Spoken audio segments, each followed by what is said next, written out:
Hello DSC aspirants, welcome to my channel Mini Educational Tutorial.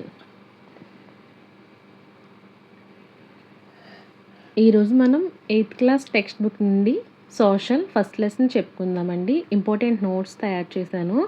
ఆ important points మీతో share చేసుకోవాలనుకుంటున్నాను. Start చేద్దాము. భారతదేశపు మ్యాప్లు తయారు చేయమని ఎవరిని అడిగారు? రాబర్ట్ క్లైవ్ జేమ్ రెన్నెల్ని అడిగాడండి. ఎవరిని అడిగారు అన్నది ఇంపార్టెంట్, గుర్తుపెట్టుకోవాలి. నెక్స్ట్ 1922లో లిప్టన్ టీ ప్రకటన ప్రపంచవ్యాప్తంగా టీ యొక్క హుందాదనాన్ని తెలియజేస్తుంది. నెక్స్ట్ డ్యూక్ ఆఫ్ కానెట్ బిరుదు ఎవరిది? Prince Arthur. ఈయన బ్రిటన్ విక్టోరియా మహారాణి యొక్క 3వ కుమారుడండి. నెక్స్ట్ గుర్రం మీద కూర్చొని ఉన్న పిక్ ఎవరిదని అడిగినా కూడా ప్రిన్స్ ఆర్థర్ అనమాట. నెక్స్ట్ ఈ చరిత్ర మొదట గవర్నర్ జనరల్ వారెన్ హేస్టింగ్ పరిపాలనతో ప్రారంభమవుతుంది. చివరి వైస్రాయ్ లార్డ్ మౌంట్ బాటన్ పరిపాలనతో అంతమవుతుందండి. వారెన్ హేస్టింగ్స్ 1773లో భారతదేశానికి తొలి గవర్నర్ జనరల్ అయ్యారు. నెక్స్ట్ 1817లో స్కాటిష్ ఆర్థికవేత్త, రాజకీయ తత్వవేత్త జేమ్స్ మిల్ బ్రిటిష్ ఇండియా చరిత్ర అనే 3 అతిపెద్ద సంపుటాల పుస్తకాన్ని ప్రచురించాడు. ఈ పుస్తకంలో భారతదేశ చరిత్రను హిందూ, ముస్లిం, బ్రిటిష్ యుగాలుగా వర్గీకరించారండి.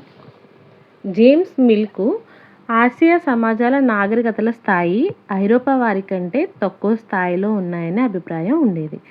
బ్రిటిష్ పరిపాలన భారతదేశాన్ని నాగరికం చేయగలదనే భావన ఎవరికి ఉండేది అని కూడా అడుగుతాడు. అది కూడా జేమ్స్ మిల్లే.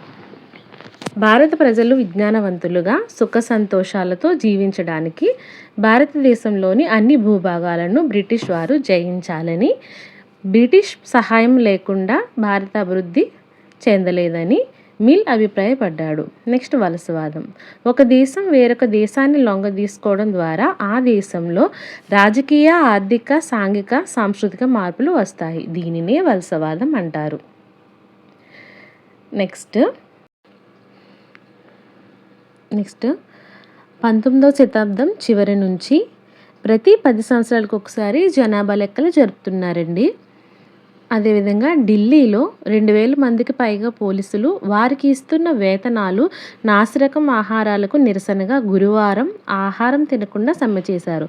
పోలీసు శాఖ వారు అందించే ఆహారం తినదగినదిగా లేదని, ఈ తినే ఆహారాన్ని గుర్రాలు కూడా తినవని అందులో చెప్పారనమాట. ఎక్కడ అంటే వార్తాపత్రిక హిందుస్థాన్ టైమ్స్లో మార్చి 22, 1946లోనండి.